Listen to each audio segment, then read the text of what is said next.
Hello, Central Oregon. Hello, EDCO. Welcome. So great to, hi.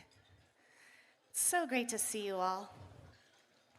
I'm Shannon Kelly, and I couldn't be happier to be here. Welcome to the EDCO Annual Luncheon. There's a lot of you here today. You look great. Thanks for coming. Today was made possible by a group of dedicated returning sponsors who have stuck with Team EDCO through a pandemic and continue to bring this annual business community event together. We are so grateful. Hi. Today was, thank you, really doesn't begin to cover it. I think you all can imagine what it takes to pull something like this together in such a lovely way. So to our title sponsor, thank you, OSU Cascades.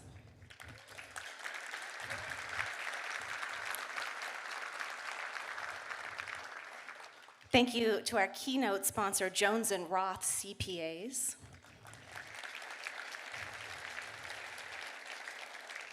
Our event sponsors, Compass Commercial, Kelcon, Pacific Power, First Interstate Bank, and Bentel.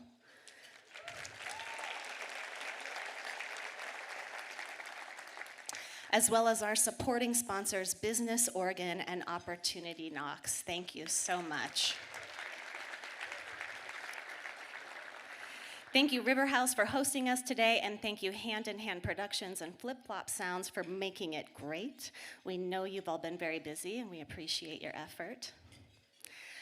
When Becky Johnson was selected by the OSU Board of Trustees to serve as OSU's interim president last spring, Andrew Ketsteber stepped into the role of OSU Cascades interim vice president. An aerospace engineer by training, Andrew joined OSU Cascades in 2018 as an associate dean, and in 2020 was named Dean of Academic Affairs. He is committed to academic and research excellence, advocating with students, advancing diversity, equity, and inclusion, and supporting the continued growth and expansion of OSU Cascades to benefit Central Oregon and our state.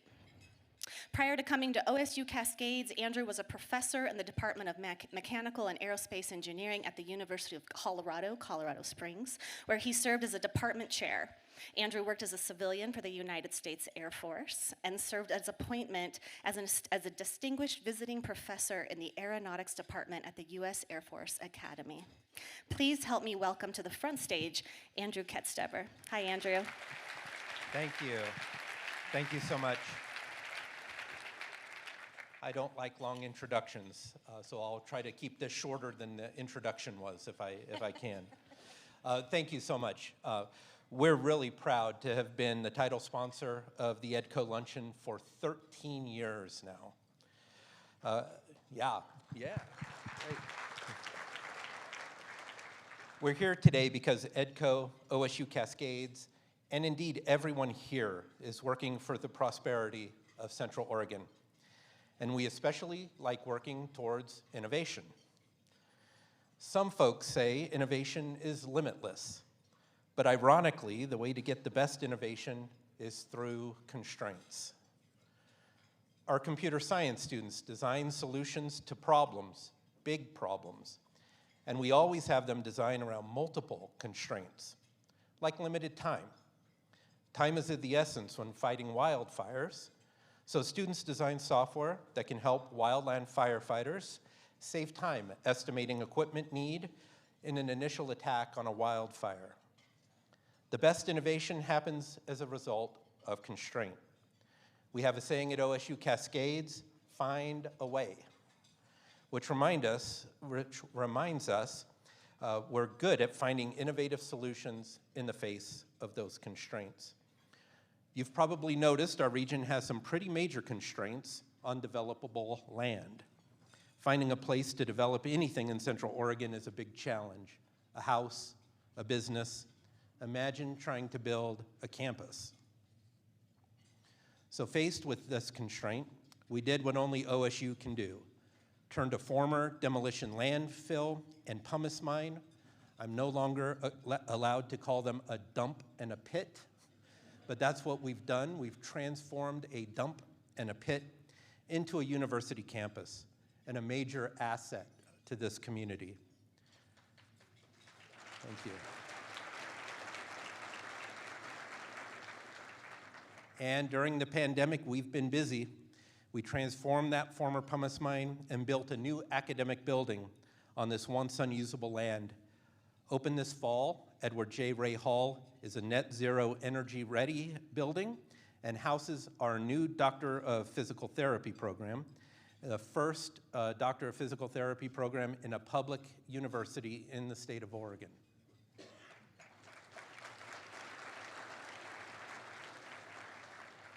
And now we're on to designing our Student Success Center next. And just yesterday, we had our first commencement on our very own campus, starting a new tradition of graduating students on our oval green. Seeing those students just soaked to the bone yesterday, but they were just so excited to receive those degrees that they worked so hard for.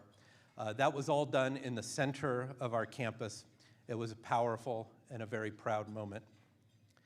And this spring, we received support from the state to help fund the remediation of that former landfill that will become the first phase of our future innovation district.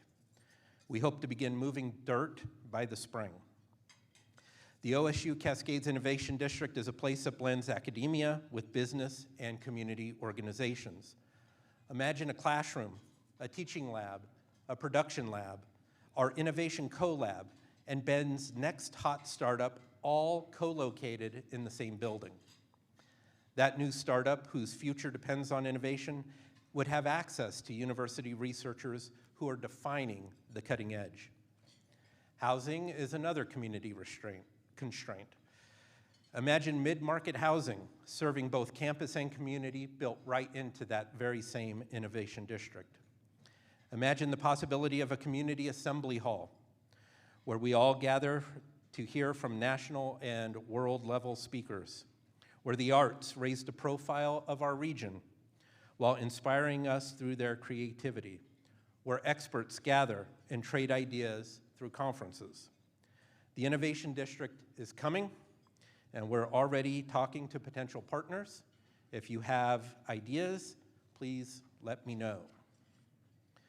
Of course, none of this would be possible without many of you in the room today. Thank you for your steadfast support in advocating for your university in Central Oregon and for the Innovation District. You may be a Husky, you may be a Coug, some of you might even be Ducks, not sure. But today, you're all honorary Ben Beeves. Yes.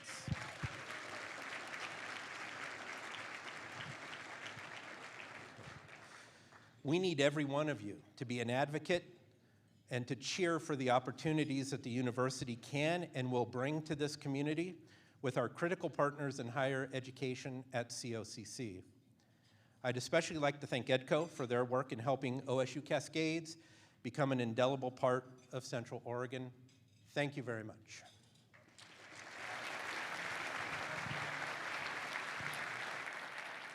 Thank you, Andrew and OSU Cascades. Your support as title sponsor means more to us in these last 2 years than it ever has. And that's saying something because we've been doing this a long time, so thank you. I'm a Husky, but I'll be a Beeve for the day, sure. No problem, happy to. Next, we'll hear from EDCO Board President and City of Bend's, Carolyn Egan. Carolyn, where are you, my friend?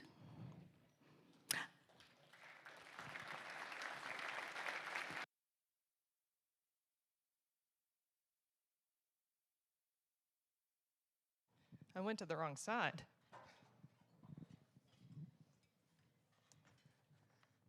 Thank you all for joining us today. I am so pleased to have you all here. And thank you for continuing to make an investment in your region's economic growth and prosperity. I'll start by thanking the EDCO Board of Directors and the Executive Committee. We've had a little bit of work in the last year. Your significant efforts and time have absolutely been appreciated. There were lots of opportunities for you to spend some extra time on EDCO things. You rose to the occasion, and we deeply appreciate it. So thank you to the Board of the Directors and to the EDCO Exec Committee.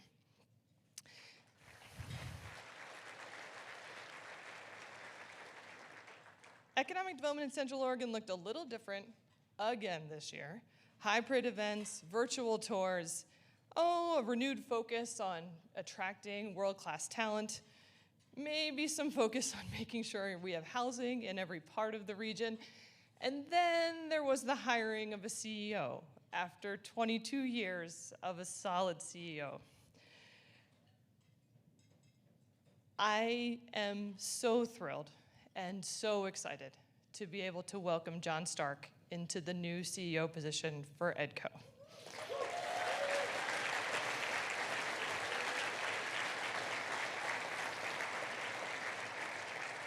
Congratulations, John. Your dedication to EDCO, your deep experience in business development, and your commitment to continual improvement are wildly recognized and appreciated. The work we undertook, though, is not done. We were updating bylaws, devising a new strategic plan, hiring the CEO, and welcoming new faces on the EDCO staff. It's going to lead to a refined organization with a renewed focus on our region's future, and it looks bright. Our work doesn't end with the hiring of the CEO or welcoming exceptionally talented staff to EDCO. You and your business are a critical part in the success by attending events like these, by continuing to participate and contribute your membership fees, and by considering internships at your business. You may, if you don't know Larry Holman yet, today would be a great day to meet him. In order to hire the best talent, we can start at the youngest ages.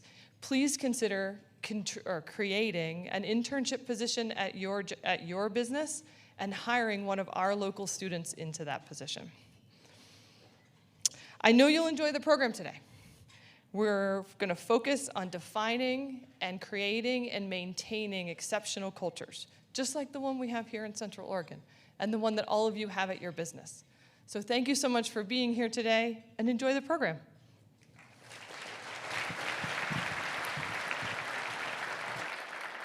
Thank you, Carolyn. It's great to see you. This is great news for EDCO and for our communities. And thank you for leading the board through such a challenging time. John, congratulations. It's so exciting to introduce to you as not the interim CEO, but the actual CEO. So I guess this means you did a couple of things right the last 6 months, one of which is we called each other to coordinate our outfits, which I think was a really smart move. John, please take the center stage and let us know what you got.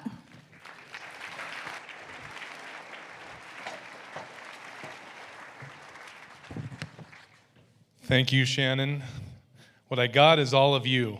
I've got this community, and appreciate all the support through the process of becoming the interim and now into the CEO long-term here. So I'll look forward to what our team is able to bring to you as a community in the region of Central Oregon.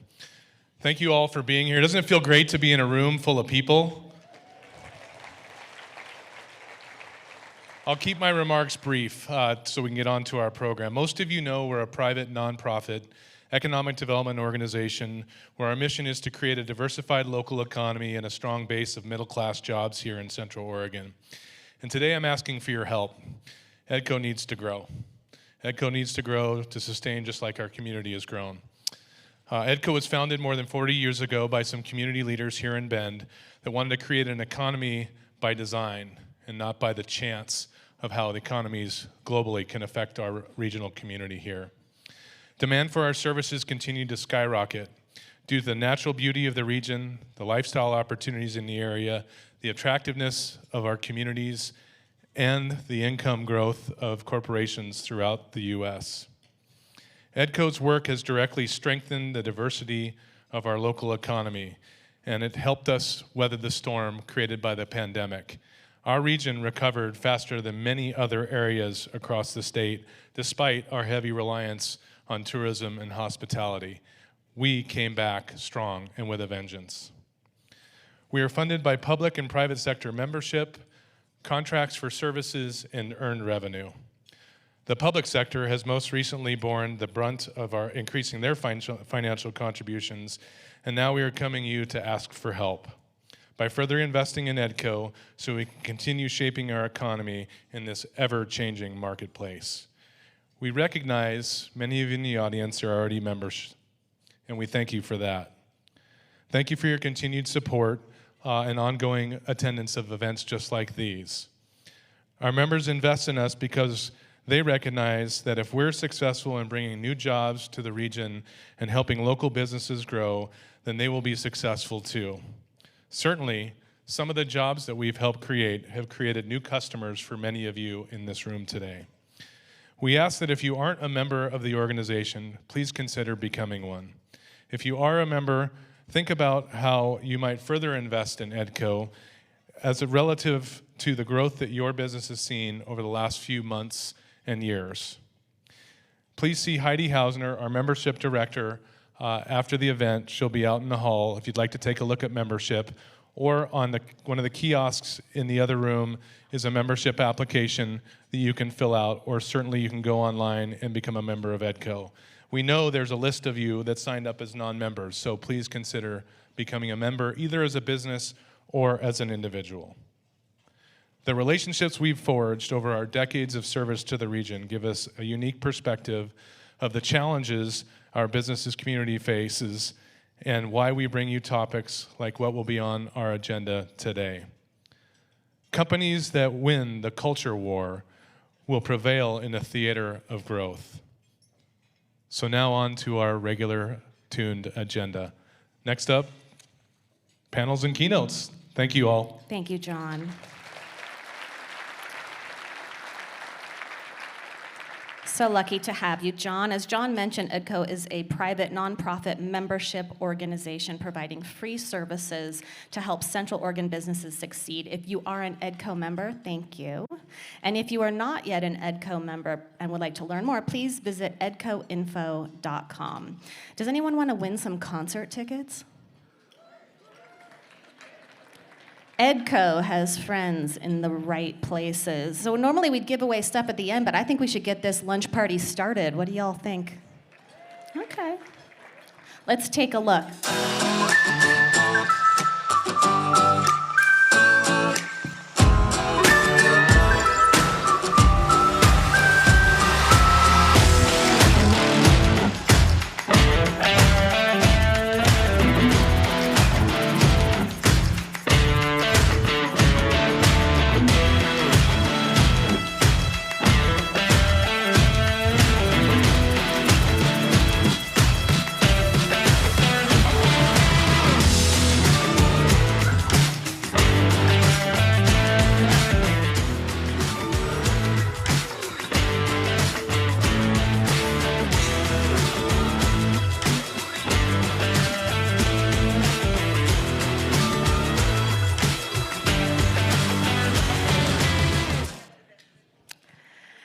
This drawing is for Norah Jones' concert on June 21st. Pull out your tickets, get ready. The first potential winner. Okay, who's it gonna be? 6947. 6947. 6947. I think that's the last 4 digits of my phone number, actually. It's so bizarre. 6947. Woohoo! Okay, let me just double check. Because you look like 6947. I'm so happy for you. Okay, so connect with our people. You're going to Norah Jones on June 21st. Get your outfit picked out. Find your date. Congratulations.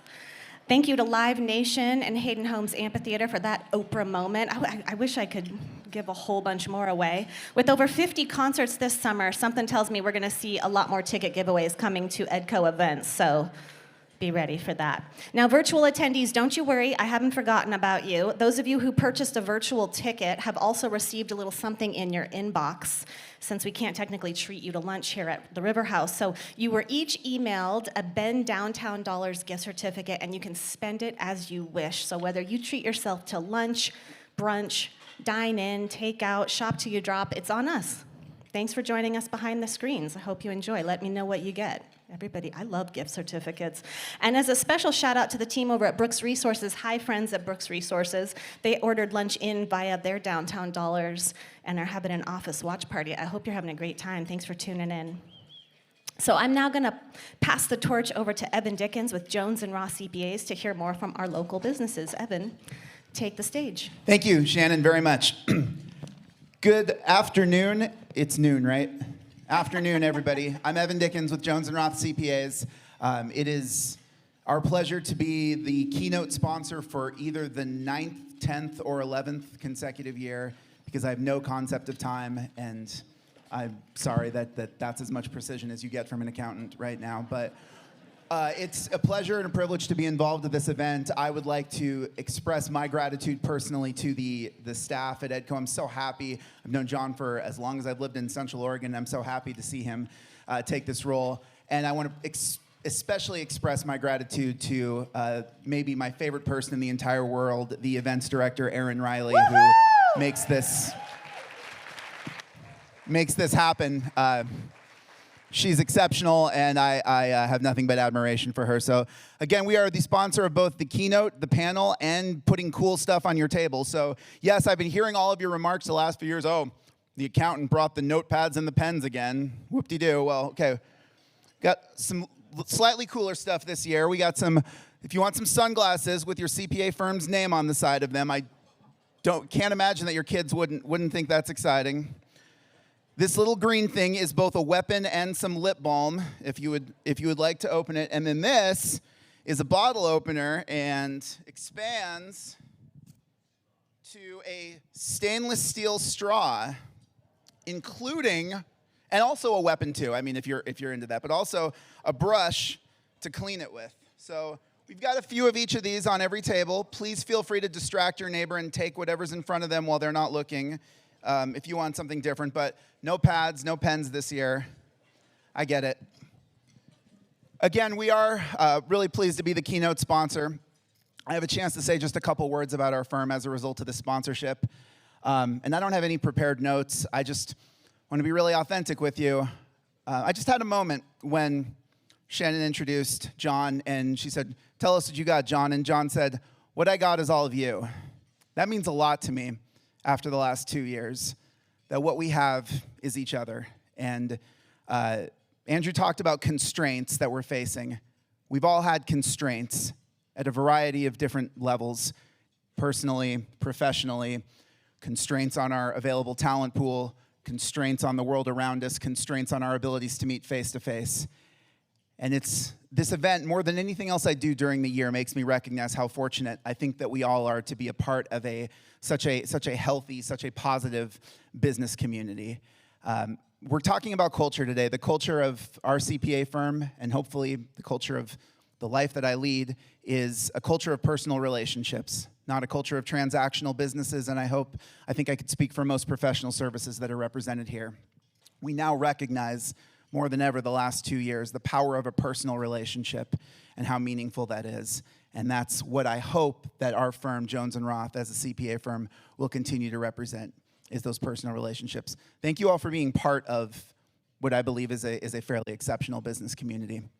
So with that, I have a panel of people who are going to talk more than me for the next 15 to 20 minutes. And I would like to have those panelists go ahead and make their way. 2 of them are already here. I have a third one who is going to make their way over to this side. And our panelists today talking about company culture are Liz Allor-Shermer from Hydro Flask, Stacy Durhack from Sun River Brewing, and Carly McEnery from Metolius Artisan Tea. Will you please welcome our panel?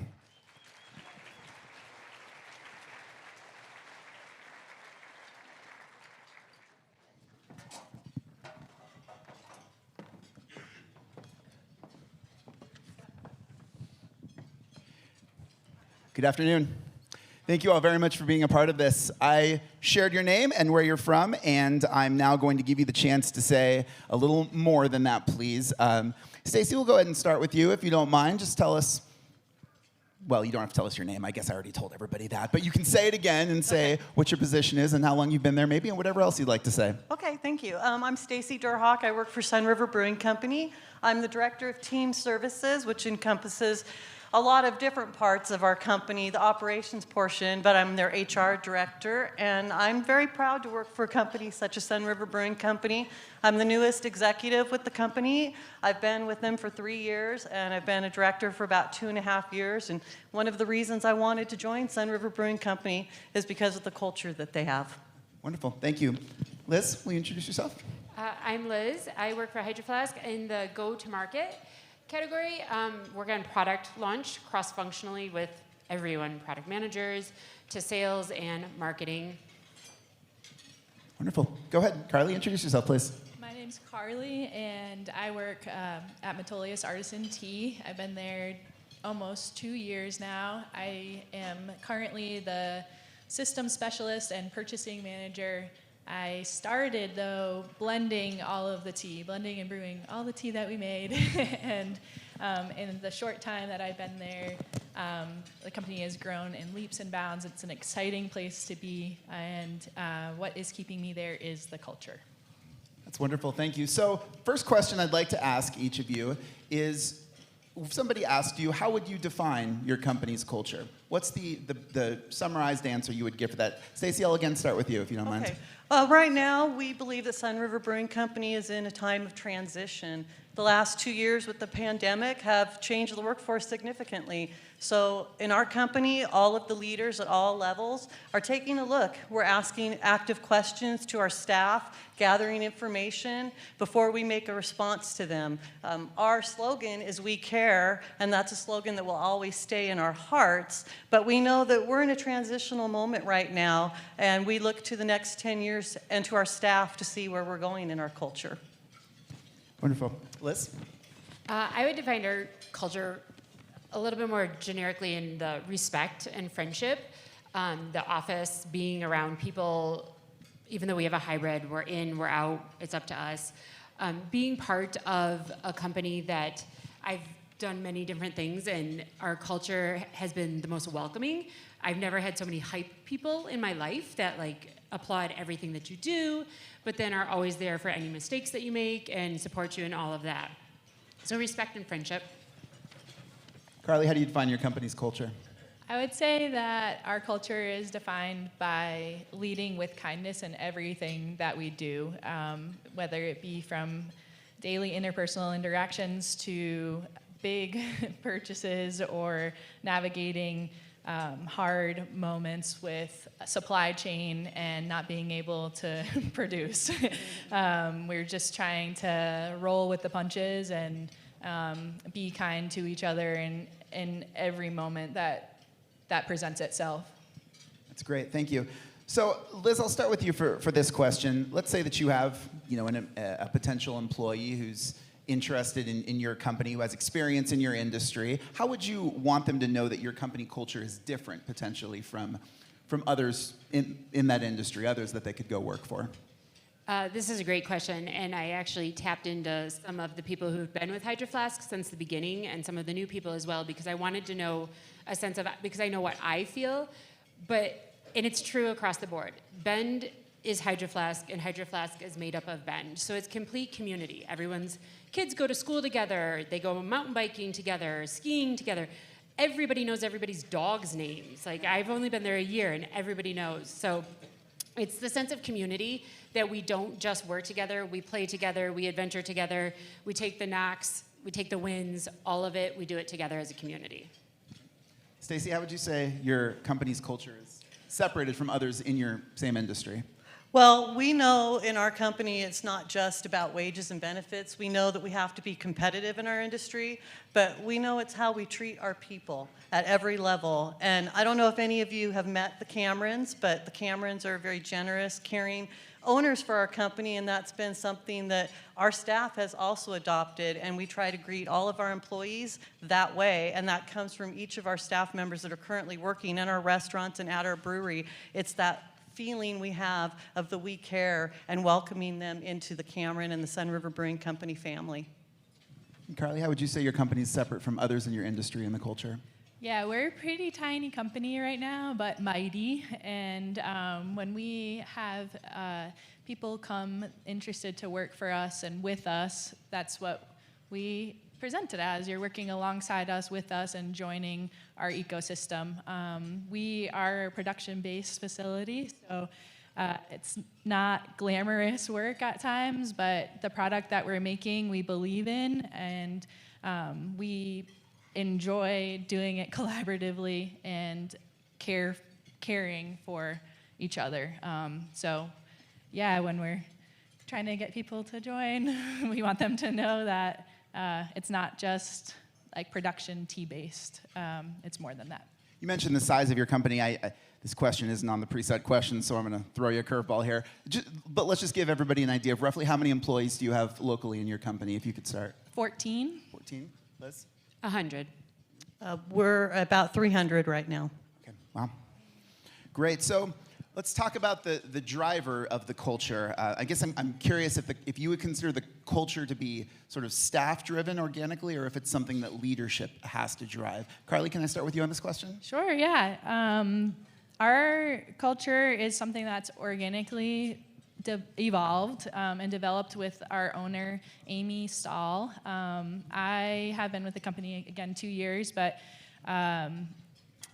since I've joined, which was middle of pandemic, I have seen what we do already become defined. So the intentions that we set and the ways we try to show each other how we care and to acknowledge events in their lives, or really just a life beyond the workplace, is something that is happening, but then in the small company, the size that we are right now, we're coming to define after it's already there. So it's kind of organically evolving.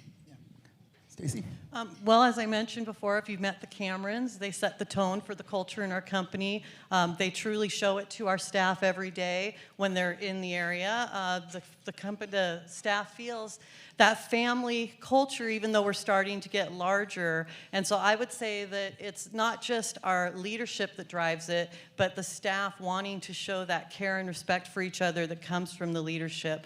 I can tell you that when I came to the company, I sat in on the executive team meetings before I was an executive, and we had our slogan, "We Care," on our poster. And I listened as they were making decisions in our company, and every time they were making an important decision, they challenged each other and pointed at that poster and said, "Is that really showing the we care?" And that's why I wanted to invest my time in this company and be a leader. So I'd say that it's driven from leadership, but it's driven both ways, top and bottom down. Great, Liz? I definitely would say that ours is staff-driven, but leadership-supported.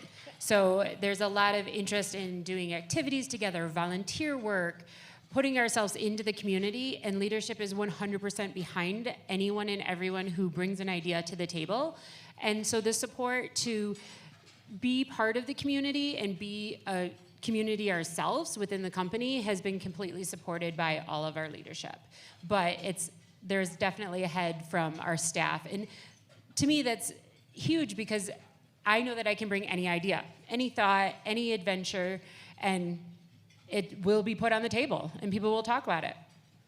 So you all talked a lot about a large element of the staff being part of that. Do you think that a culture like yours has to sort of be created with a plan from management and has to be structured a certain way, or is it just something that sort of organically develops over time from the staff? Liz, can you answer that? I think both, for sure. If there isn't support from leadership and if there aren't some guiding principles, we all need some sort of guiding principles. And knowing that within those guiding principles, we as a staff can bring organic ideas, concepts, adventures, missions, whatever it is. I think that both definitely, I don't think one more than the other for us. I think it definitely is an equal and even, it ebbs and flows for sure, but I'd say it's pretty equal. Carly, what do you think? Do you have to build a culture with intention, or is it something that just sort of develops organically?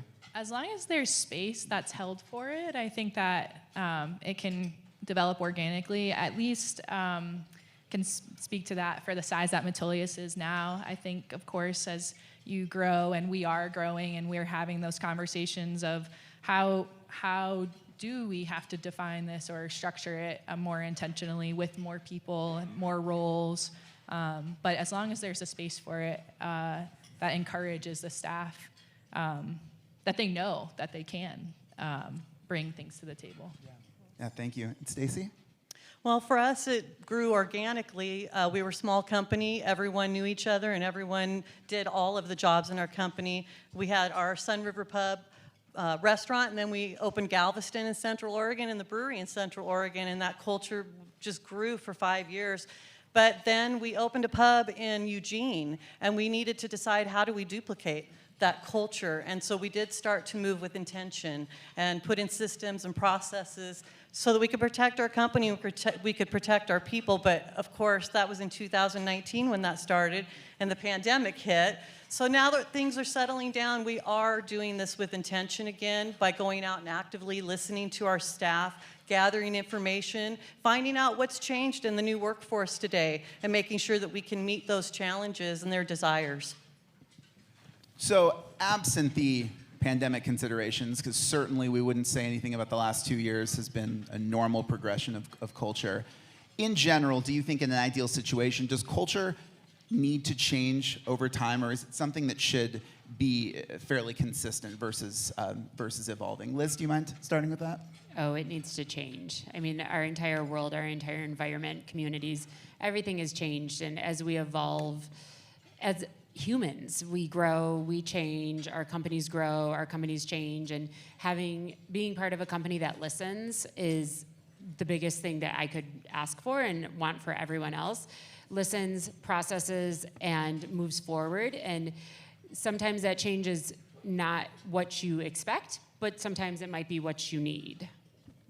Great. Carly, would you answer that? Do you think culture needs to continue to evolve, or do you think there needs to be constant change, frequent change? Yeah, I agree with Liz. And if there's anything that showed us that nothing is the same, it was the last few years here. And we at Metolius definitely consider the person beyond the workplace, I think, in a way that is special and unprecedented for me in a workplace. I came in halfway through the pandemic, so I can't speak to what it was before in great detail, but there is so much life that happens and so many things that we need to be adaptable for individually and collectively. And your workplace is where you spend a huge chunk of your time.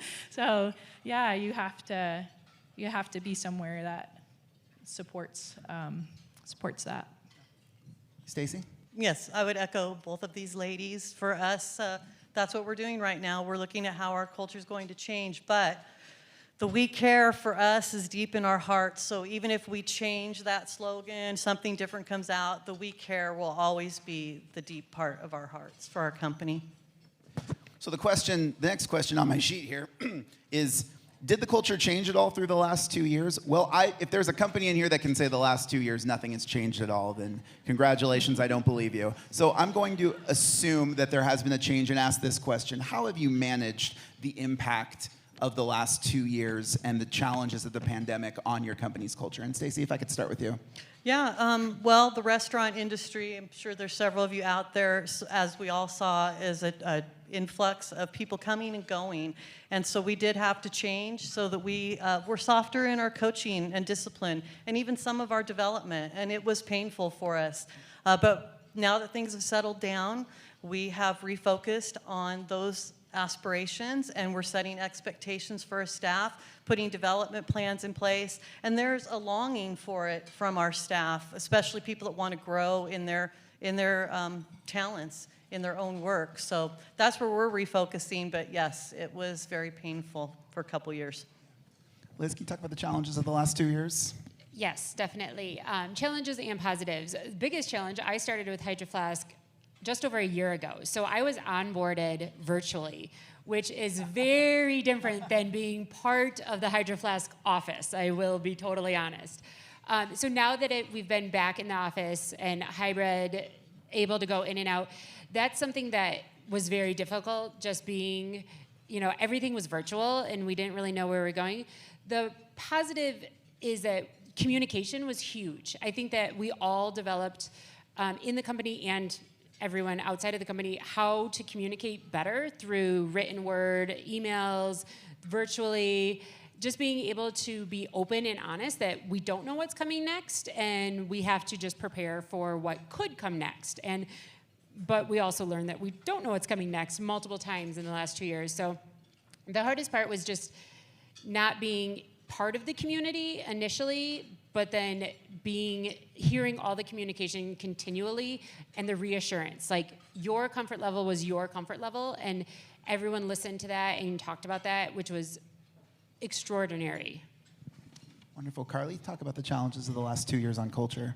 Yeah, Metolius, our owner Amy, heart-wrenchingly had to lay off her entire staff. So it was only her and her husband. At that time, it was nearly 10 people. So they went down to 2 people and then slowly built up from there. I was the second or third person hired on in those pandemic months.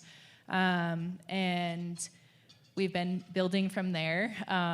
In that way, it gave an opportunity, though it was born out of something that was very painful, as Amy speaks about it, was a new opportunity, a clean slate to rethink and redirect the company, and now it's come back in a way that's stronger and better than ever, which is a special thing for us, but the wound is still there. It's not all that far gone. Thank you.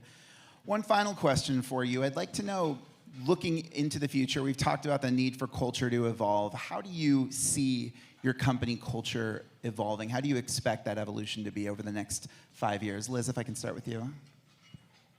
We just stay strong. We all I don't ever want to say the pandemic's over because we just don't know. We don't know what's coming next, but just continuing the strength and the growth that the new things we learned. Part of the company culture that I think will be enhanced is that companies are trying very, very hard. They're doing the work to figure out what it is that employees need. And so being an employee and speaking openly and letting the company decide how they need to move forward has been part of the evolution of being able to move forward, grow, change. I think culture has nowhere to go but strength right now because we have to. We have no other options but to listen to each other, to be open to what's happening, to learn, grow. Carly, how do you see your company's culture evolving in the next 5 years? I think it's going to be crazy. We're so tiny right now and growing really fast, so it's exciting. We strive to bring people in that align with the culture and values before the skills. Our skills are teachable, so with that intention set, it's just exciting time to see what happens here. Excellent. And Stacy, how do you see the company culture evolving in the next 5 years? Well, I piggyback on what these ladies have both said. For us, again, we know we're in a moment of transition. The workforce has changed exceptionally over the past 2 years, and their expectations have changed. So we are preparing to respond to them by actively listening. We're bringing in deeper layers of our management team to do discovery. We are taking a look at flexibility. We know that's really important to people, time off. We're switching things over from salaried employees, those traditional salaried positions, and we're offering them hourly positions because that can offer them more flexibility. We're taking a look at all of our benefits. It's something that's going to take some time for us, but we are in active listening mode, and we are going to respond to what the workforce is telling us and our business needs. That's wonderful. I'll ask you each, any quick final takeaways? I got about 1 minute left. Anything you want to just encapsulate and summarize, or any other advice? Stacey, I'll start with you. I just want to thank you all for the opportunity. Many things that Liz said here about, well, both of you, about the way you welcome staff. We have very similar philosophies, and that's one of the great things about working in Central Oregon. I think that we all are very thoughtful about our staff and helping grow people and just being a part of the great community that we have here. So thank you for asking me to be here. Great. Liz, any final thoughts? My just great advice, it may be great to me, might not be to you, but I've been in a number of companies and a number of cultures, and I just firmly believe in kind of drinking the Kool-Aid and giving credit to the people who are doing the work. Everyone knows that companies are trying, and rather than bucking the system, just kind of be a little bit more open-minded and welcoming to what's being offered, because you will learn something, you will grow, the company will grow from that. And so just being open-minded, listening, hearing, and processing. Have you ever drank Kool-Aid out of a Hydro Flask?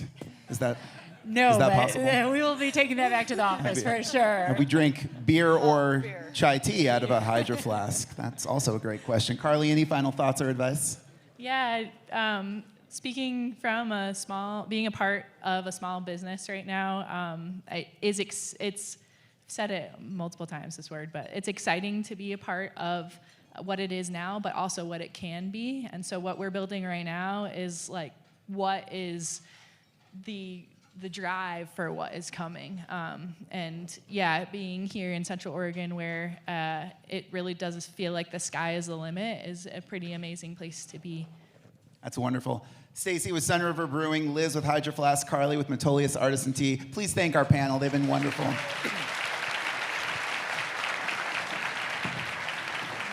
I'm very thirsty right now, so I'm going to go back to my table and kick it back to Shannon. Go ahead, Shannon. Thank you, Evan. Evan, we appreciate Jones and Ross CPAs returning to sponsor the keynote again this year and for helping our businesses tell their Central Oregon stories today. I think we know we're doing something right when you hear a panel like that and the words care and kindness are repeated over and over again. I love to hear it. It gives me chills. I think I was one of the very first tasters of Metolius Artisan Tea way back. It's the best. So wonderful to see you all up there today. Speaking of the keynote, it's time. She's here. She's ready. Are you all ready? I am ready and really honored. Margot Downs has had an incredible career in the world of human resources. Most recently, she was the Chief People Officer for Stitch Fix, a fashion technology company. Margot scaled that company from 50 to 7,000 people, taking it from private to public. Prior to that, she was a Chief People Officer for Lululemon from 2010 to 2014. She also worked at Starbucks Coffee Company from 1995 to 2010, and in a number of human resources leadership roles, including Vice President of Global Learning and Development. After leaving Stitch Fix in March of 2019, she has been focusing on consulting with early-stage companies regarding people and culture strategies, as well as speaking and writing on these topics. Margot is excited to share her knowledge and build great companies as the next chapter in her career. When she's not helping founders create great companies, she enjoys movies, cooking, spending time with friends and family, and of course, her two sweet pups, Daphne and Pippa. Margot, please join me on stage.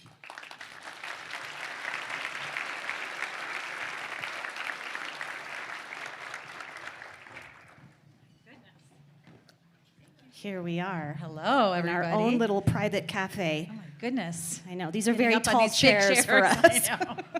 And I'm wearing real clothes. I Being in front of people, not from just the waist up on Zoom, so I actually have like a whole outfit on. So it's a big day. It is a big day. You look wonderful. It's great So to do have you here. Thank so you. does everybody. You look good. I want to ask you a really important question. Yes. So you have two dogs. I do. Do you feel like you cracked the code of happiness by getting two dogs? Because I feel like I cracked the code. Do you have two dogs I have too? two dogs. Yeah. I actually have to say, too, in honor of Daphne has passed, so I need to update my... But I know, but she was fabulous. A yellow lab, 14, had a beautiful life. But she has been succeeded, so it's like a succession plan. in a business. I know, I I'm don't say that familiar. to be I know, cold. I'm familiar. By a puppy whose name is Aoife, which is a Gaelic name that means beauty. Okay, And so I do feel Pippa like and I Aoife. do feel like I've cracked the code, because I think this is somehow related to culture, but they have a totally different relationship with each other than they have with me. And it's very sweet. And I also got to meet a lot of people in my neighborhood having dogs during the pandemic, because everybody was outside. So it was like, I live in San Francisco, so that was a really great way of socializing with I people. love that you related it back to people and culture, because it's so true. Dogs are living in their own world. We think they're living in ours. They're living Yeah. in their world, Well, and we need to honor that. Right. We Yeah. work for them. Absolutely. I mean, who has dogs here, right? Do you work for your dog? It's all about pleasing them, especially Daphne. She was the queen of our household. So we just lived for her. That My was all we dogs did. basically have their own savings account at this point. I mean, so good. you have just an incredible background in people and culture and some really incredible companies. And I wonder if you might just give us kind of a foundation of your work up to this point. Oh my goodness. Well, what I first wanted to say was the panel was so good. I honestly feel like I don't know what there is left to say. Like, Oh, it was there's sort of just- like, well, let's talk about dogs for a half an hour. But no, seriously, I mean, I felt like there were so many really beautiful things that were very unique, and also there's a thread. Gosh, what to say? I guess what I would say, like, I was very fortunate to have worked with 3 companies that actually really believed in creating strong cultures. And so I guess, I mean, I would say early on, and this was actually even before Starbucks. So I worked for a company called The Body Shop. Does anybody remember The Body Shop? Like back in the day. So I worked for The Body Shops like in the early 90s. And there was a woman named Anita Roddick who was the founder of the company. Does anybody remember Anita Roddick? But you should check her out. There's a Harvard Business School story about Anita. So she was, I don't know, I may be diverging, so I'll try to stay on track here. But I don't know, it's important to tell the story today. Anita was the first woman I ever saw who had created a company. So she was a founder of a company. And I had just like finished grad school. I didn't know what I was going to do with my life, but I fell in love with this company, and I fell in love with this woman, like truly as a leader. And she was just full on like herself, but she was like the first person that I knew who did like no animal testing, things we take for granted, fair trade, different things that were really attractive to me. But The Body Shop had a very unique culture. And so I think like it was very formative for me to be able to see like, wow, this is what a company that can be created, and like what culture meant is like how you're going to engage with each other. And so I do think it evolves, but I don't want to like pick a fight with the panel, but I think that it is core. I think the person from Sun River, is it Stacy, said that like there's something very deep in a company. And I think it's reflective of what you do externally. So at The Body Shop, there was an internal culture that was about how people were going to interact with each other. But because it was a consumer business, it was also about how people were going to interact with the customer. And so I think there's a real symbiotic relationship. So what's internal is also external. And so that was the same at Starbucks. Like we used to talk about one person, one cup of coffee at a time. So we weren't in the coffee business, we were in the people business serving coffee. And so again, like how people were treated in the 4 walls was shown up how people were treated when they came into or inside of the company. The same thing, and they're all different. Like Lululemon, very much a company that was founded on helping people become like their best selves, like through yoga pants or through the Lululemon Groove Pant. And so that, I think those were things that I really learned, was just that, one, it was fundamental in terms of how people are treated, and that 2, it's a reflection of how you interact with other people in the world. And the other thing I think too is that I think cultures are bespoke. There is no, this is gonna sound, I don't know, I'm thinking as I say this, like everything I'm thinking as I say it, so that's dangerous, but also maybe exciting. We're on the verge. But I think that you should know who you are with a culture. I don't think you should be trying to pretend something that you're not. So I say that by saying, like, I do think there are cultures that are less, I guess, ethical, from my opinion. But I also think you shouldn't put out there that you're like a nice culture or a culture of, whatever, happiness, if you're not. And I don't mean that to say that you're like a culture of evil, but I mean to say like if you're a high performance culture that says like, look, you better perform or you're not going to stay around, then you should be honest about that. Because if you pretend, it's just going to be like a disingenuous thing. And then people won't be successful, right? That's so important. Yeah. That's so important. I feel like that's got to be so relevant to so many people who are looking to bring people on. And there's this very loud conversation around culture. And so how do you build a culture? And I think it's very interesting that you brought up a story from way back when. It's still influencing who you are today and affecting how you work and how you interact with people. That's it. You're building, you're growing, you're evolving over time. Well, it affected my life. And I think that's, I feel like I'm looking at you, but I'm also looking at people, sorry. They're really nice. Who am know I talking you can look to? at them. They're great. You're great to look at, but I'm also like, I want to talk to you too. But I think companies have a real opportunity to do good for the world, so I think you're employing a lot of people, right? It's important. You're making money, you're providing a service, and it's a place where people are going to spend a lot of their time, right? We spend a lot of time at work. That hasn't changed, and I'm hearing people are spending more time or they're being asked more of them. And so I think in that realm, like you have such an opportunity to be able to create something bigger that will impact people. Like every job I've had has impacted me. I was just going to say. For better or right. for worse. Right. I've been lucky. I think I've had a really good run. But I think that we all have the jobs and the bosses that we talk about. I remember I had a boss who said, you never want to be the boss that people talk about at home. If you hear that name too many times, it's probably not a good thing for the most part, or it could be a really great thing. But I think we have an opportunity to really do good. And I think culture is reflective of performance. I think like that's been proven over time. Absolutely. Yeah, I think that this is a really important point. Like, yes, we spend a lot of time at our jobs, but also there is an opportunity to grow and to change, and for better or for worse, that does happen. So it would make sense that we would take the opportunity to really provide an environment for our people to develop themselves. So I'm wondering what your kind of perfect recipe or even imperfect recipe for culture is. Like, what are the things that you've seen that really work and maybe don't work so much? And I know you said it's bespoke, so across the board examples. Yeah, I guess, it's bespoke in terms of like what the outcome is, but I think there are some very specific ingredients. So I think like every company I've worked for had a vision for what the culture should be. So I do think it can happen organically, but I think being intentional about it over time is probably what allows you to scale. So just, I think you're going to have a culture whether you intentionally create one or not. You just want to make sure that it's the one that you actually want it to be. And so I think creating a vision, one of the things I often will advise people to do is just to sit back and really dream, vision of what you want it to be. So like, how do you want, 5 years from now, like, how do you want people to be talking about your company? What are the conversations that you want people to be having? What do the meetings look like? What does the building look like, if there is a building, or maybe there isn't a building?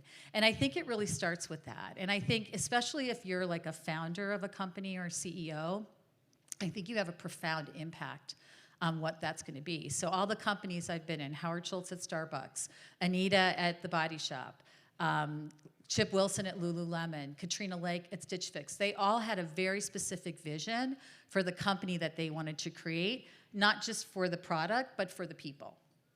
And so I think it really starts with that. What do you want to really be doing? And what is the workplace really going to be looking like?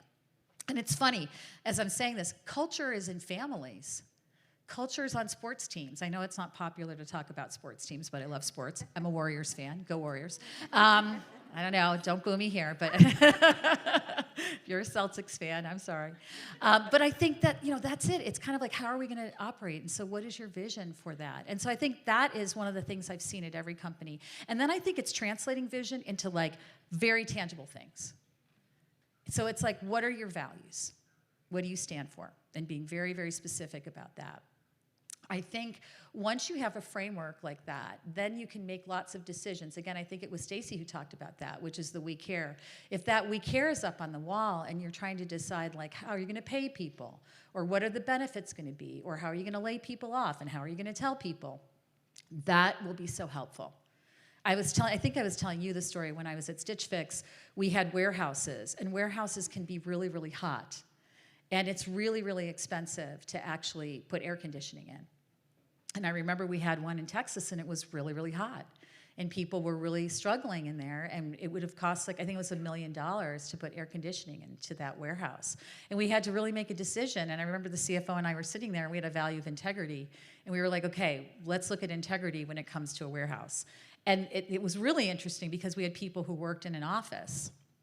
And so then we had people who worked in warehouses. And so if you have a divide about how people are being treated in different parts of your company, so it's like your back of the house staff or you have your front of the house staff, that's an integrity issue. And so that, I think, is really where it came up for us, is like we had to put the air conditioning in, and we had to figure out where's the $1 million going to come from, and we know that $1 million just doesn't grow on trees. So those are really, really big and really hard decisions. But those are things that are really core to me and why I've always worked for those companies, because I think the frontline worker is really important. My parents were frontline workers. They were blue-collar workers. And so I grew up in a family that had unions and that went on strike.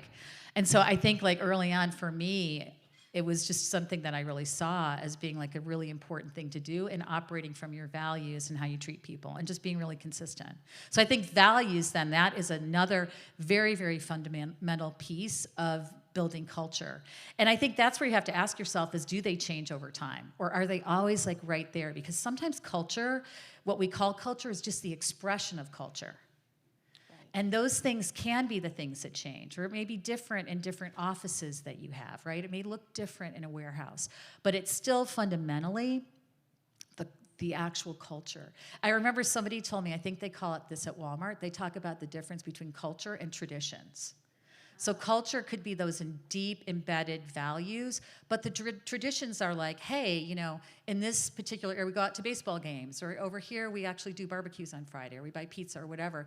Those could be the expressions of it, but then there's that really deep core is what the values are. I appreciate that so much. So how were you had 3 major corporate experiences. I know there have been more than that, but the 3 that you mentioned, Lululemon, Starbucks, and Stitch Fix, how were culture differences between the 3? What really stood out for you? That's a really good question. I've worked a long time, so I have a lot of experiences to remember. I remember one thing I thought was funny to me when I think back on it now, when I was working at the Body Shop, it was a very hippie culture. I worked there, I probably shouldn't tell this because somebody might come after me, but when I worked there, I just remembered this morning, I wanted so badly to work in the head office. It was my dream. I wanted to work in training and development. And I kept doing everything I could to get into that. I was an hourly salesperson, and I was I just want to do training and development at the Body Shop. And I finally got the job offer, and they offered it to me, and it was in Toronto, but they said, we can't do a visa for you. So I used to cross the border illegally for this job, and it was but it was that kind of free and easy, take your chances, kind of company. But I loved it. I mean, and that showed up in incredible ways. We would put stuff in our window, posters and creative stuff that people would be rioting, not rioting, but protesting against, and I just loved it. So the culture there was edgy. And so I remember when I was thinking about Starbucks, going to Starbucks, I was this place is way too controlled. They timed everything. A shot, was timed, whatever it was. It was an X amount of seconds or minutes. It was precision. And I was I don't want to work at that place. I got a job offer, and I actually declined it because I was that place is too uptight. Too uptight. Well, I mean, this is a great story to remember, too. I think it's great. But so the person who I declined, it was the HR director, Glenna Hecht. I remember her name. Glenna pretended, I wrote her a letter. I mean, this was way back in the day. I wrote her a letter and said sorry, I can't take this job. And she pretended not to get it. She just called me and she was so anyway. And then I was I wasn't that young, but I was young in my career, and I was okay, I guess I'll take the job. And I didn't even drink coffee. That's another secret. I drank tea. So I love your tea. But anyway, I drank tea. And so anyway, but the culture at Starbucks was very reflective of that. It was it took very, very great pride in all those very specific things. And I know things have evolved. I don't want to claim I left Starbucks, I think, in 2010, and I know companies evolve. But the culture there was very predicated on Howard Schultz, whose dad was a blue collar worker who had, I remember, gotten injured and like didn't have insurance. And that was why Howard introduced insurance for hourly employees, which now I think is kind of taken for granted, but at the time was like a really big deal. So it was that kind of sense of caring for employees. I wouldn't go as far to say it was like a family, but there was a sense of like granting beanstalk, which was, stock options, that it was more than just like you're just, signing up for a barista job. And now, I mean, I think it's really interesting because you and I were talking about this. Howard has come back as CEO for like the second time, and he's come back largely because the stores are trying to unionize. And there's been like a break between, at least as far as I see it, I'm not an insider, but you can read about it, which is a trust has been broken over the time through the pandemic between leadership and the employees. And so that's, again, like how a culture evolves. We'll see how that turns out.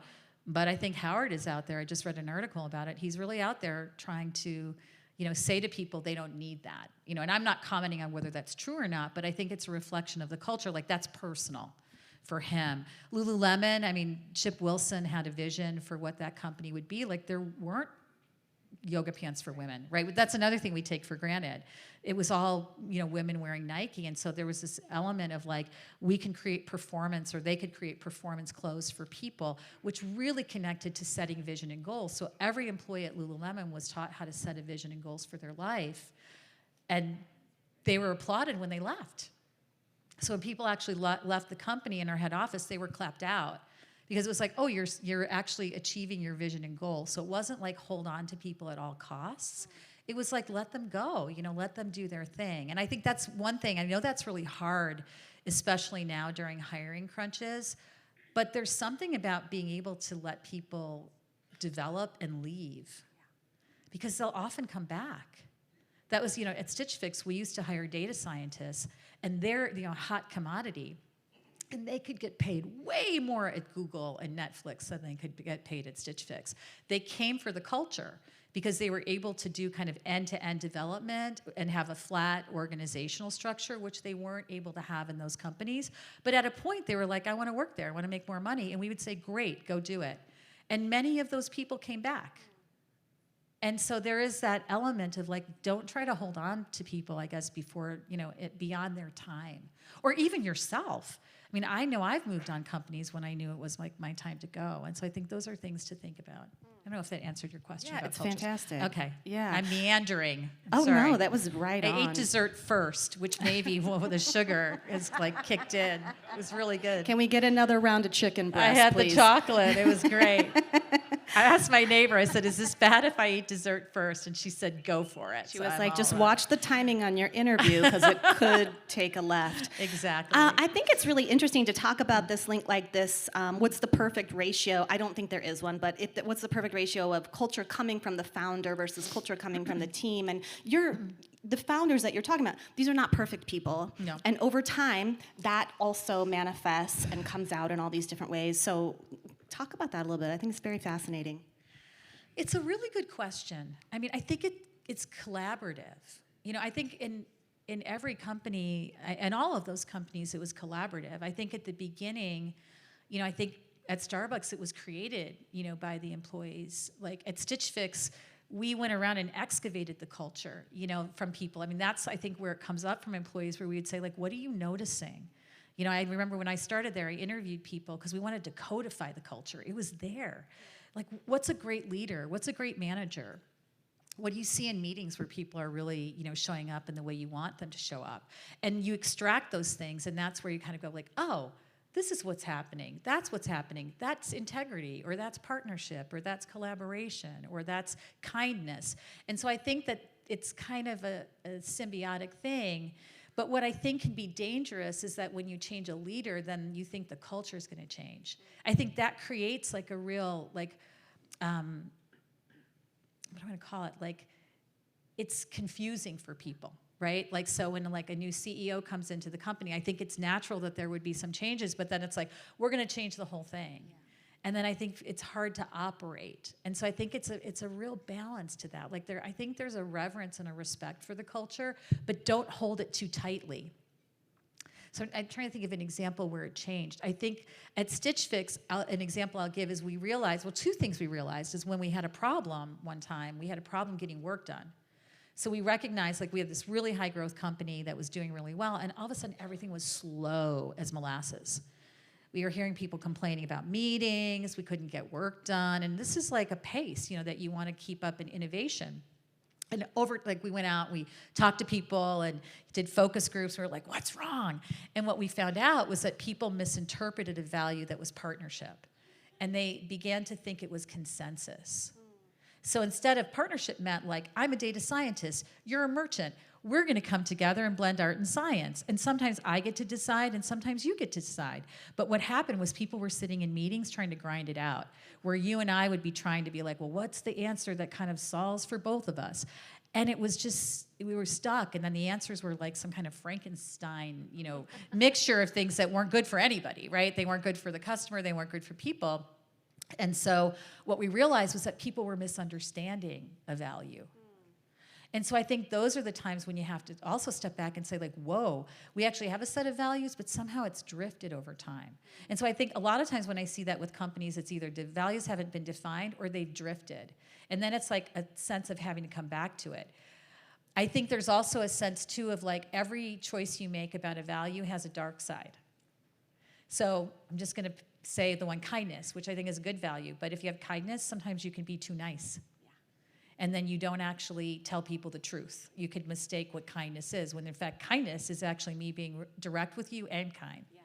If I need to give you feedback. So I think, they all have their choices. Like, it's just like partnership can become overly consensitized.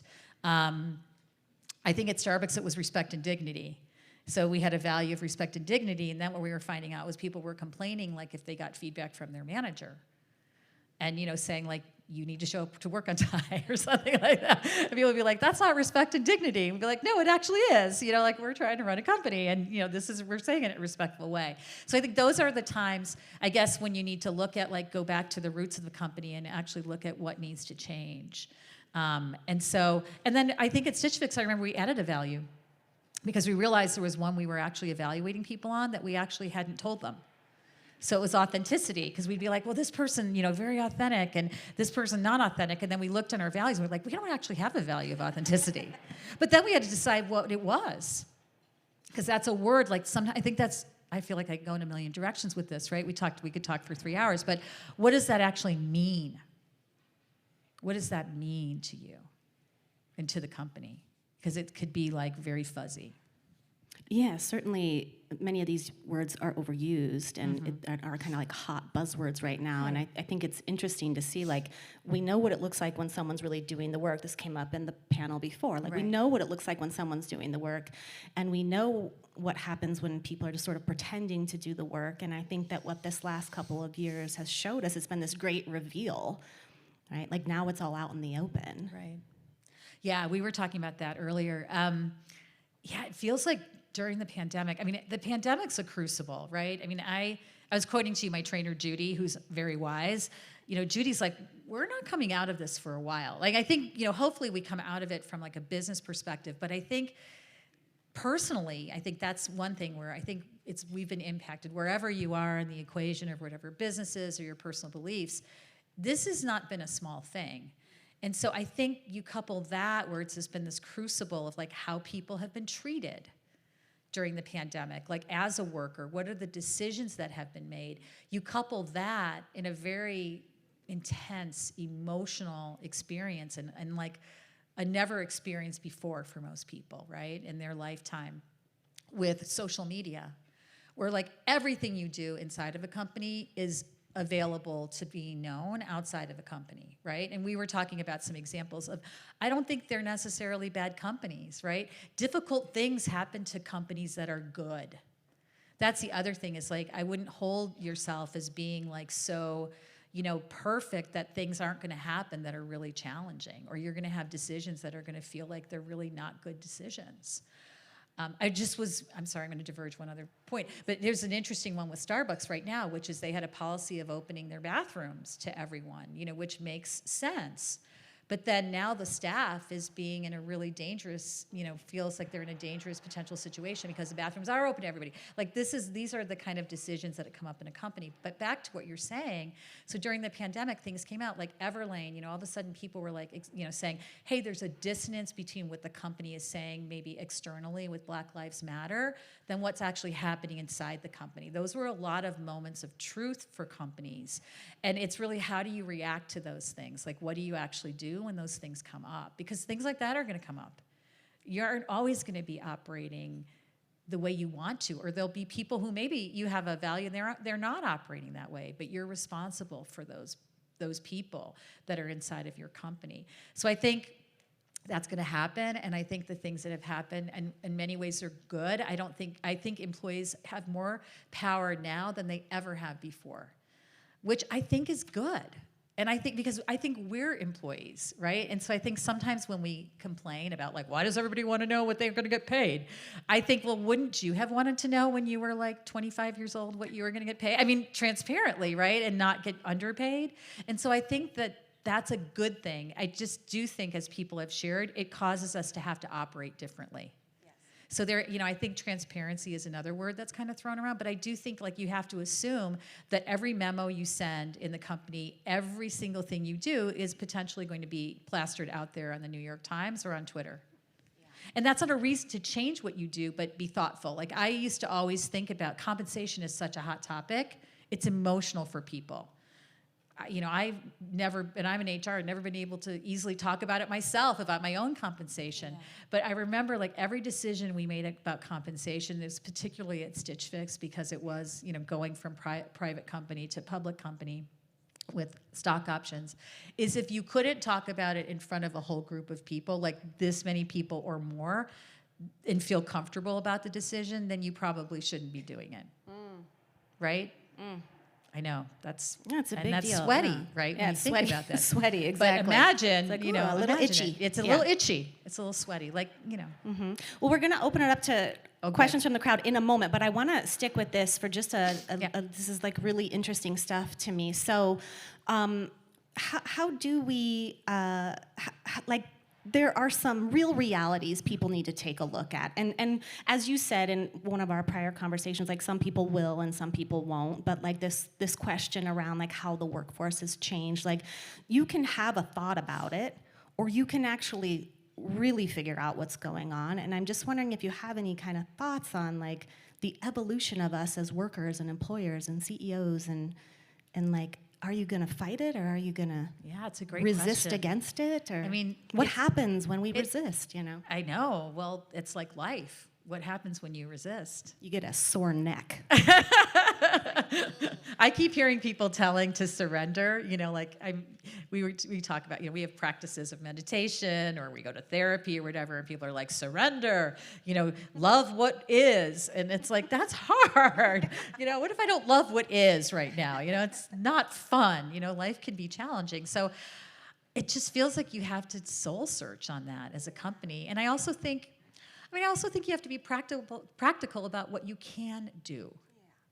And be honest about that. So it's like, what can you pay people? These are real things right now. And, how can you develop people? How can you actually care about people? I feel like, one of the things that I've been talking about a lot or thinking about a lot, which is, I think we're looking for new answers. And I think there are I think there are interesting and new answers. Like I think, flexible work, remote. I don't think, I know for some people, like they have to go back. Like if you work in a restaurant, like you can't do that job virtually. But I think that, for people who have been able to work remote, I think it's going to be really hard for people to give that up, and I think that's a reality that we now need to think about, what introverted people. Yes. Introverted people, or like it gives flexibility, right, for like people. Nobody talked about the introverts prior to this whole thing, and now like introverts are getting their day. That's right. I'm with it. Exactly. But I think I do keep coming back to this thing that I think the essentials are there in terms of like, what do you do? I think you treat people well. I think you care about people. Like I think, I always ask people, like, think back to the jobs that you liked. Like we've all had jobs. What are the jobs you liked? Did you like the job when the boss was a jerk? I didn't. And I don't, I'm going to say too, I want to think the best of people. Like, and I say that lightly, kind of funny, but I don't think anybody probably starts out wanting to be a jerk. They just didn't have the training, or maybe, I don't know. Don't think that, but maybe they didn't have the training, or they had a bad boss, or like it's the legacy of all these things. But I think if you put yourself in that situation, you go like, what are the essentials here that we're talking about? And I think it goes a long way. I do think people, I do think that people have a lot of choices today, and they could go work at places for more money, and they could do a lot of different things, and maybe they will. But I do think fundamentally the same things are the same. Is it like, are you caring actually about a person as a human being? Are you fair, as fair as can be, whatever that means? Are you, like honest and direct with people? Do they know where they stand? Are they compensated fairly for the work that they're doing? And do they know what it's going to be? Like, if it's going to be a job where you're working like night and day, like, tell people that. Yeah. And so I honestly, I feel like maybe it's a boring answer, but I feel like the answer of like what today is probably like going back to the basics. Yeah. Because I also think the pandemic has caused people to really evaluate their whole life. Like what's important to them. And I think that's impacting how people feel about the work that they're doing too. Absolutely. As much as they're able, because, sometimes people don't have a lot of choice. Right. Yeah. Right. But if your strategy is at the expense of your employees, it's time to probably go back to the drawing board with your business plan. Yeah. And it's a free will planet. Right. Like I think, you make your choice, right? We all get to make our choice about what seems like it's the correct choice for you. I'm all about supporting that for people. And then you're going to see what happens. And then you adjust, right? If you make a choice and say, okay, we're going down this path, we're going to stick, maybe it's like we're going to stick to what we do and we're not making a change right now. Great. And then you see what happens. And then you then make a different decision because you'll know. Oh yeah. It'll come right up and look you right in the face. Look you right in the eye, like we're looking at each other right now. Right in the eye. Okay, so I know you're open to some questions. I love questions. They're do good. Do we have anybody? We have 4 good. microphones, but you can say it and I'll repeat your question. Around.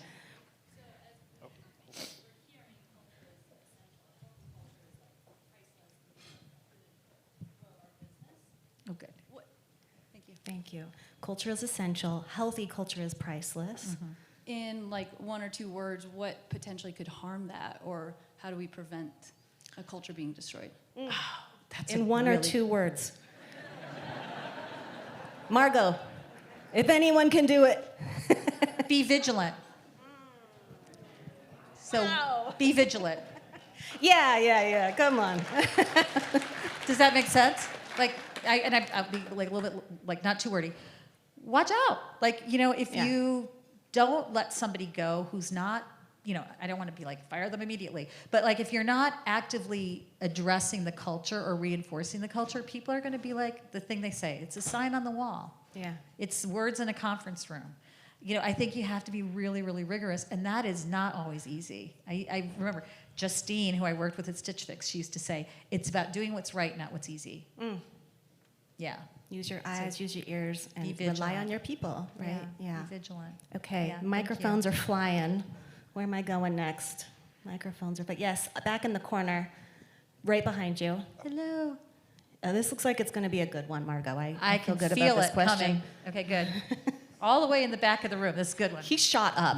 No pressure, right? I know, no pressure. If you was to walk into a company tomorrow that had a failing culture, what is the first few steps you would take to address and fix it? Ooh, that's a great question. Thank you. Yeah, thank you for asking it. You did it. Yeah, you did Well it. done. I've been Nailed thinking it. for a few minutes. Nailed it. I'd want to find out why. I guess, and this is maybe too personal, but I was recently diagnosed with OCD, and I have a therapist who I work with who works specifically with OCD. And, when you have, your brain works that way, it always wants to try to analyze and find out why about things, because it's really about control. That's a whole other story. That's why surrender is hard. But, he always says to me, Dr. Dan says, you never want to answer any question that begins with why, because there's no good end to that. Like, you just keep going with it. But I do say in that situation, I'd really honestly want to find out why. Because I think sometimes we address symptoms versus like the real diagnosis. So I'd really want to understand like what's happening. You know, like let's get in there and really start to understand why. So how do we know it's failing, right? Because then that helps us understand like, oh, is it a value that's gone off the rails? Or is it like a specific group? I did this talk with grocers, the California Association of Grocers, which was super interesting. And like they talked about the meat department, which was really interesting. Like in many of their grocery stores, things would go wrong in the meat department. I know that sounds funny, but I was like, what the heck, you know? That feels right, actually. I know, because there were like one person said it, and then there were 3 other people in the room who were like, my meat department is challenging too. I got beef. Yeah, and so it was like they had a beef in the meat department. But I don't know why it was that, but you know, I say that in all seriousness to say like maybe it's a part of the company that there's something that's gone wrong. Like maybe it's a specific manager, like leadership. You know, I think you have to look at everything and just be really honest about it. You know, and just be okay with it that it's gone wrong. You know, I think where it could also trip you up is like that feeling of like shame about it. You know, I think you should take it seriously, but I think what you want to do is be able to be like, okay, and be honest about it. I think that would be another thing I would probably say to the staff, you know, the employees, is to be like, I feel like our culture is gone, you know, off the rails here, or it's, you know, it's not what we wanted it to be.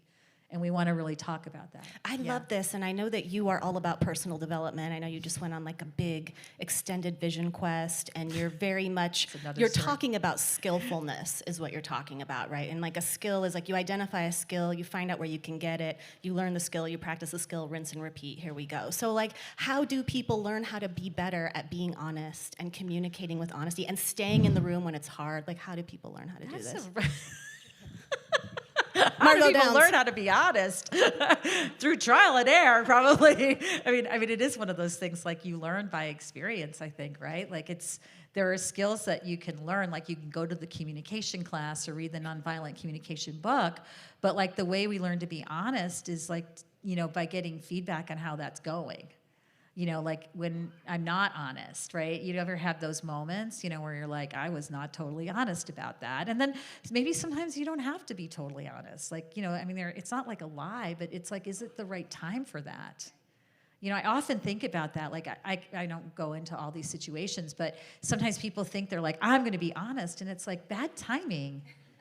Right? Not the time for that. Is it kind? Is it necessary? Yeah, close that bathrobe. Close that, you know, like the bathrobe. Just not a good moment for that, you know? But anyway, I mean, I think I do. I mean, I'm not saying, I think you can go to, you know, development, but I think things like honesty and stuff like that, that comes from experience, right? Yeah. I don't know. Does the audience think that? What do you guys think? Yeah? Okay. You know, we have a mix of people, some honest, some not. That's cool. You're not on trial. Okay, what's my next question? Where's my next question? Come on. Oh, yes. Erin. Can I ask a question? Absolutely. I've earned it. Hi, Erin. She's worked really hard. She's worked so hard. My favorite person in Central Oregon. And she's been my chaperone all weekend in Bend. So I haven't had a chance to get to all of Central Oregon, but I've had a really great weekend in Bend. And Got a good sampler platter. What's that? A good sampler platter. A good platter. sampler in Bend. So Erin has been the person who's been like, where do I go to eat? What do I do? So Erin, you've earned a question. Not why I took the microphone, but thank you very much. I'm curious, there's a lot of women on stage today. Is that a coincidence? Is that normal? Is that, I didn't do it on purpose, necessarily, but I'm curious if that is a theme in this line of work. In the work of culture work? That's a really good question. I think there are a lot of women that are in the human resources field. Mm-hmm. I think there are more men that are coming online to that. I think that, yeah, I mean, I hope the world is becoming a place where everyone is getting a chance to be able to be on the stage.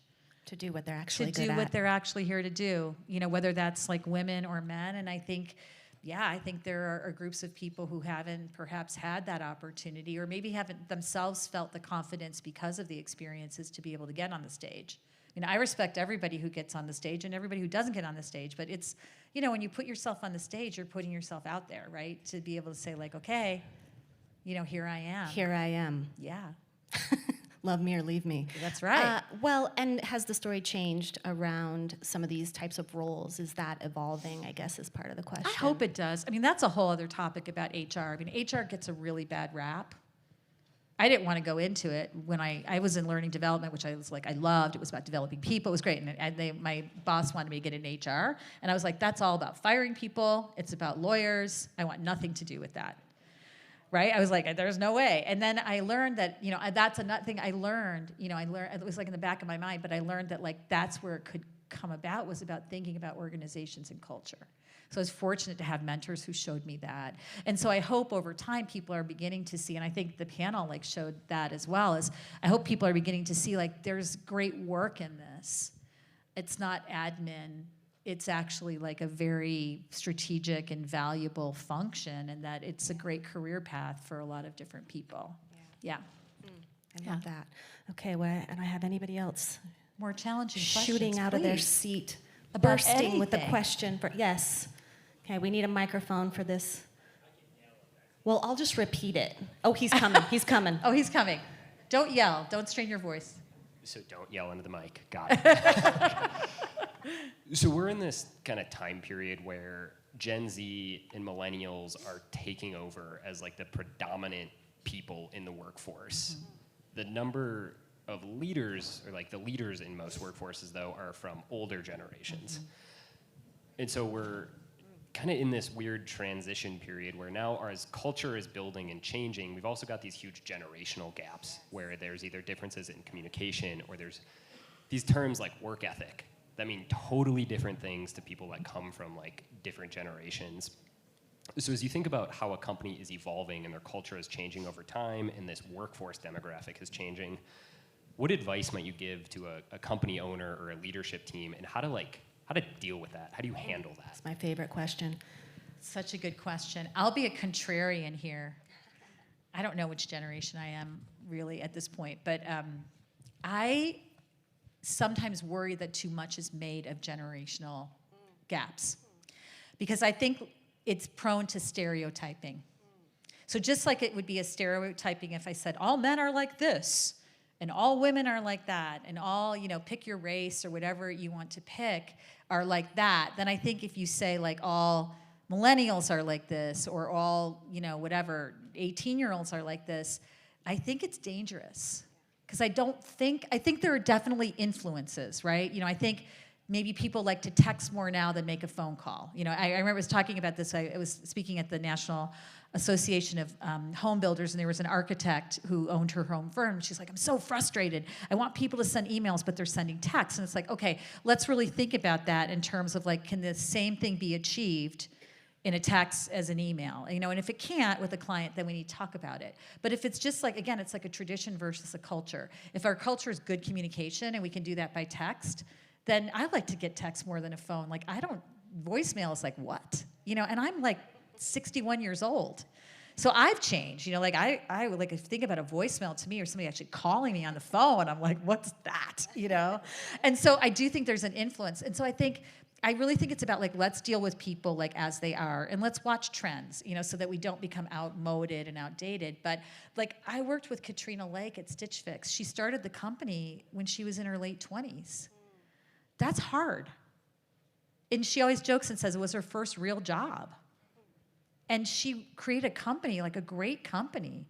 And so like that to me kind of blew that. And she taught me stuff. Like I didn't know about leadership and that, so there's like so much possibility, I think, if we stay open. And so that, I guess that would be, your question is like, what advice would I give, is to stay open, to look for things that are trends that maybe need to change or maybe don't if they're not effective, but also allow people the freedom to be seen as they are and not necessarily lumped in.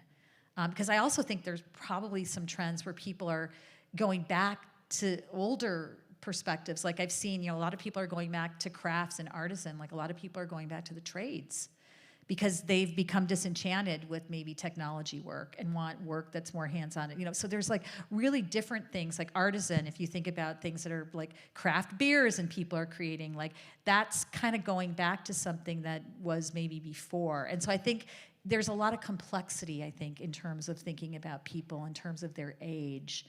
And so, yeah, I guess that's what I would say. Does that make sense or satisfying answer? Okay. Yeah, I mean, I love that question is being asked. Yeah, I do too. I think that's it's really complex. important part of it. Yeah. Yeah, but I just think it's just be careful, about saying all these are like that. Watch yourself. I don't think so. I think he's watching. I think you asked a question, so I think he's okay. Okay, I think we have time for one more question. Oh, Make it hard. Here. I got a hard one. Yeah. Can we extend the question to the culture question to culture? So many of my clients are working with offshore companies and with a mix of cultures. Yeah. So can you speak to the integration of multiple cultures? Fantastic question. Wow, that's such a good We're going to question. need about a whole weekend know. conference, Yeah. Margot. I know, it's a really good question. Again, I think the answer is like sensitivity. I think that, and this comes to my mind, is a couple examples from Starbucks. That I remember that when Starbucks opened in China, there's a practice in China that like if somebody breaks something in a store, they would be, penalized in their pay. So it would be taken out of their pay, like if an employee like dropped a mug or something like that. And that was not a Starbucks cultural thing. Like we just wouldn't do that, like if that happened in a store. And so that was one of the situations where we had to navigate, like what is a practice that is culturally aligned, but is not culturally aligned with the company's values. And that's a tough decision. And I remember like in, countries where like men and women, were kept separately, those were other things that came up, which is like what's of value in the company and then what's being respectful for how the culture is made. So I think you have to look at where do those things like have a rub? And then I think it's a decision that you're going to have to make about how you're going to operate. And so I think there's sensitivity, like there are always those kind of things. Like I think in interviews, I can remember having training where it's like certain cultures, like it's not acceptable to like look someone in the eye. And then people are judged for not looking someone in the eye. And so I think then that's where it gets back to integrity about how you're assessing people and how you're interacting with people. And so just again, to be very aware of what is the operating and be curious. I don't think we talked a lot about the word of curiosity, which I think, it just isn't, you can't emphasize enough to be curious about it so that you can learn. It's like you're talking about offshore companies. It's like, well, if you're going to make a decision that you're going to actually work with an offshore company, it shouldn't be like a throwaway decision, right? Which is like, okay, this is just financially, what we're going to do. We're not actually going to think about, like what we were talking earlier about, well, what's the relationship between the headquarters of the company and the offshore company? Are we just discarding our culture in terms of how we work with those folks, or how are we actually going to really think about that holistically? So I think, again, it's curiosity, it's sensitivity, and I think sometimes it's going to be decisions that are challenging, like the decisions I talked about with Starbucks. And where you're going to need to talk about those with people and really seek to understand, but also seek to have a communication and a dialogue with people so they will understand. Yeah, I think it bears mentioning too that curiosity, you could treat it as a skill, right? It's not just something like some people have and some people don't have. Like curiosity is a thing that you can cultivate. Yeah, I think you can. I think you can really challenge yourself. Again, it gets back to the why question. Mm-hmm. What is the technique? Is the 5 whys, which is, it's all about like root cause. I think that's done in like lean manufacturing or like 6 Sigma is like get to the root of it. Like, because superficial assessments, like I am wrong. I have been wrong so many times about people. Like I realize this now. I was telling you I went through a coaching program like over from 2020 to 2021, which was amazing. And I realized like my initial assessment of people that I thought was like right, it was wrong. Yeah. Because people are complex, and so 5 whys, 5 whys with people or 5 whys with challenges, like is really going to get you, contrary to what Dr. Dan says. But I do think, like in the situation of root cause, it's going to be really helpful. Because what I've seen, and I've done this myself, is you waste time solving the wrong issue. Yes. So that's where curiosity comes in, where it's like if you keep kind of like, I'm always just like, well, why is that happening? Where people will be like, none of our executives have a sense of urgency. I was talking to one of the CEOs I work with last week, and he's like, he's been saying it for a while. They don't have the sense of urgency. And this last session we had, so I'm coaching him, and he said to me, you know what I realize? I said, what? He said, I don't finish things that I start. He said, I get very excited at the beginning, and then he gets frustrated without getting the result, and then he said he stops. And he said, like, I realize it's actually showing up in me. What's showing up in me is showing up in the company. Like, what I'm criticizing those people for is actually what I'm doing. Now, that took maybe I'm not a good coach, but that took a while to figure out, because it's complex, and he figured it out. Yeah. Because I said to him one time, like, we just keep talking about this. Like, we have to figure this out. And, he said, I have upon reflection, like, it starts with me. And so I think it was his curiosity of himself. And he even said, I'm like, well, what are we going to do? Like, what do you think we do? He said, I have to reflect on this and get more curious to understand in me where that's actually coming from. And so, I think curiosity can be learned. And it's like one of those life experiences, right? Where you come up against it and you're like, I think of myself, I'm like, why didn't I actually think about why that was happening, or why did I waste my time doing this when I should have, I learned it was actually that. Well, right, because that thing that he discovered wasn't necessarily bad. No. It was just having an impact. It's a significant great. one, yeah. That's sometimes the thing about curiosity is we'll find out things we don't want to know. What is it called? Pandora's box? Yeah. Like you open the box and then you're like, whoa, I didn't know that stuff was in there. But, that is good, ultimately. Yeah. It's not always fun, but it's ultimately can be very good. Yeah. This has been magnificent. And I wonder if you have anything else that you want to add, any burning desires to share with us. I would just say, just be compassionate with yourself. I really say that sincerely. I think it's probably underrated. I think we generally as humans are hard on ourselves.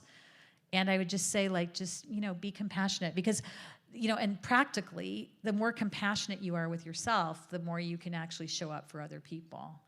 And I don't think compassionate means I think we have a lot of I have a high standard of being rigorous with myself and I'm a high performer. That's great, then also be compassionate with yourself so that you can actually show compassion to other people.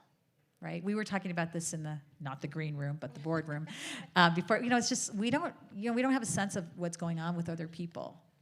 I think we don't know, and so I do think that's part of our compassion with others. But I also think it's compassion with ourselves. I couldn't agree more. I mean, tears came into my eye. My whole body broke out, and so that was really thank you. Yeah. Thank you. Yeah. I love that you said for yourself, too, because it's the key. And I think when we're not being compassionate with others, that's an indication that we need to give ourselves compassion. I think that is a signpost. Yeah, absolutely. My God. I have one follow-up question. Will you marry me? Okay, too soon? Go ahead and email me your answer. Take your time. Round of applause from Margot Downs.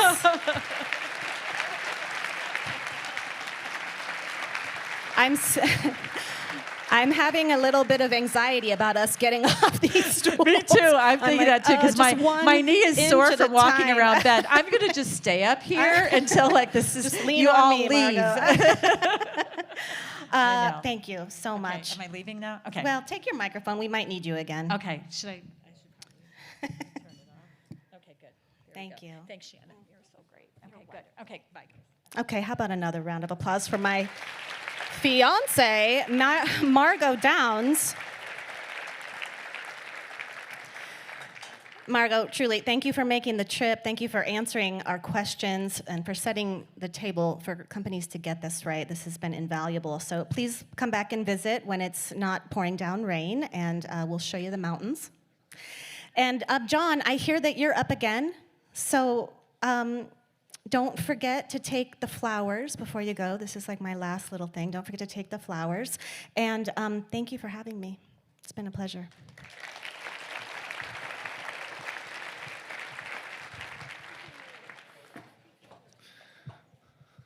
Wow, what a performance. Great job. Let's give it up for Margot again. The home run for me, for Shannon, was that last piece about personal compassion. You can't give it away if you don't have it for yourself. So I think that was awesome. And I love the part that you started with service. Now, to your dogs, which I love too, but I heard a lot of be caring, be of service, whether it to be your customers or to your employees. And I love that. Very enlightening. I have like 2 pages of notes, so I really appreciate everything that you said. And thank you, Shannon, again, for taking the reins for us today, as you do many times for us on the stage at EDCO. The River House and their staff step up for EDCO every year, allow us to take over this event and this venue for several days to help us pull this thing off. Between them, Hand in Hand Media, and Flip Flop Sounds, this place was crawling with people yesterday in preparation for this great event. And our team appreciates every one of you that were here over the weekend getting us set up today. OSU Cascades had a big weekend. You had your first graduation at this campus, and you still managed to show up in force today to be here to support us as a title sponsor. Evan and Jones and Roth always say yes to taking the stage today, moderating the panel, and hosting our keynotes year after year. Thank you, Jones and Roth. To Pacific Power, First Interstate Bank, and Bentel are each platinum members of EDCO, and they show up to support our annual luncheon each year. Their commitment to this event, along with Compass Commercial, Kelcon, is unwavering. This event is what it was today and wouldn't be without the support of each of our sponsors, and thank you for your commitment. Business Oregon is a long-standing and important partner with EDCO. I had the privilege of sitting with them at the table today. They work hand in glove with us to support businesses here in the region with necessary resources to help the businesses that we serve. Thank you for being here today, and thank you for supporting this event and some of the others that we have, like the Ben Venture Conference. And then Opportunity Knox, an asset to our business community. Multiple staff members take part in their peer groups, also participate as members or member facilitators, and EDCO would look a lot different without the support of Opportunity Knox. If you haven't been a part of OK, you ought to take a look. And then finally, I want to make sure and thank the team here at EDCO for the time that they put in. There were folks here that were hustling and bustling yesterday in preparation for a Monday event. We're glad that it came together so well, had solid participation, but I want to thank the team at EDCO for all the work that you did over the weekend and leading up to this event to put this event on today. Again, how about a round of applause for all our sponsors, the team at EDCO, and Margot Downs.